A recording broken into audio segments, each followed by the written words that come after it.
When I chat to runners about their strength training, there are a few common mistakes I see crop up time and time again. First up is not understanding intensity. When we're talking about intensity, we're talking about how hard are you working, particularly in your working sets. To help us understand this, we could use a couple of definitions like RPE, relative perceived effort, which is the fancy way of saying how hard do I think I'm working out of 10. 10 out of 10 is quite risky, so we tend to work in about the 8 out of 10 or 9 out of 10 RPE in our working sets. Another way to think about this is reps in reserve. How many reps do you leave in the tank when you're doing your working set? So if the absolute maximum you could do was 10 reps, but you only do 8, that's 2 reps in reserve. And having these two ideas, the RPE and the reps in reserve, helps you conceptualize how hard you're working in your sets. There are a few common scenarios I see where people get intensity wrong. One is where the athlete has a predetermined number in their mind as to what they're aiming at in their sets. So they might have heard once upon a time that doing 3 sets of 10 is a good thing, and whenever they do their sets, they just aim at 10 reps. They're not listening to how their body feels, and if they did, they might realize that they could have done 12 reps or 15 reps. When you look at my training log, the reps are all over the place. It might be a 7, it might be 11.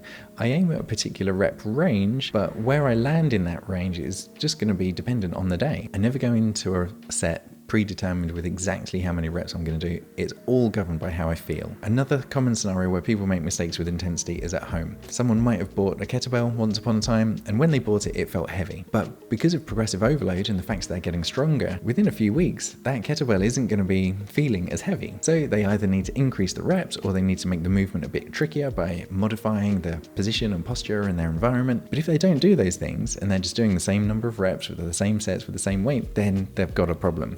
They either need to make those modifications to progress the movement to be harder, or they just need to buy new kit, which again, at home can be tricky. This is why I love gyms. In the gym, you just pick up the next dumbbell or you put the pin in the stack a bit lower. It's so easy to progressively overload and increase the weights in the gym. At home, it just requires a bit more knowledge for a technique or a bit more money on equipment. And the final scenario is the one that bugs me the most, is classes in the gym, things like body pump, that call themselves strength classes, but actually aren't strength classes at all, they're just cardio. So the gym that I go to, which is a commercial gym, if you go in the app to book a class, things like body pump, they're in the strength section, but they're really just cardio. They're using strength movements for cardio. I understand it's tricky to understand because if you're in those classes and you're doing a song where you're doing, say, 50 squats with a light weight, by the end of that song, your legs are really going to burn. So it creates the illusion of being strength training.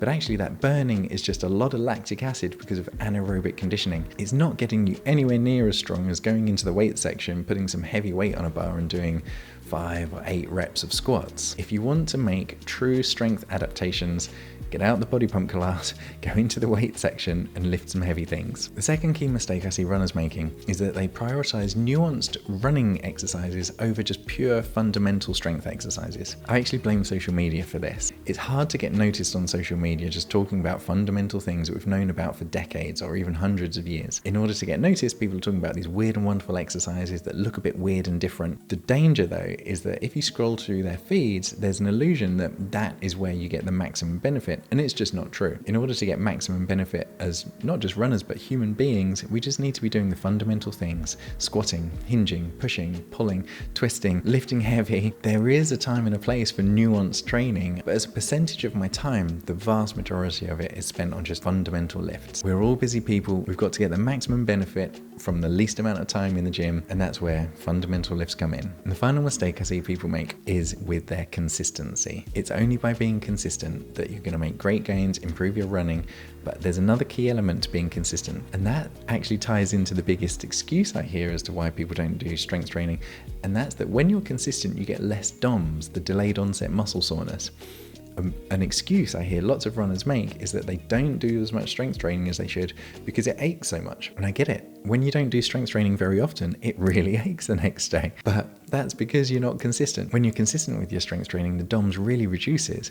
If you're not consistent, each time you strength train, it's going to really ache, and then you're going to kid yourself into thinking, oh, I can't strength train, it doesn't fit in around my running, it gets in the way. Whereas the answer is actually more strength training more consistently. This is actually where understanding intensity also comes in, because at the beginning, if you do ache too much, just reduce the intensity. That 8 out of 10, 9 out of 10 RPE that I was talking about earlier could be reduced to a 6 out of 10 to begin with, and then gradually ramp it up over a period of a few weeks. That's fine. but don't use DOMs as an excuse. It's probably that you're not being consistent enough that it's leading to more DOMs. Consistency really is the thing that's going to get your maximum gains and make the biggest impact on your running, but also just the biggest impact on your general well-being. So if you're brand new to strength training as a runner and you just don't know where to start, I do have a program on this which I'll link down in the description. And until next time, happy training.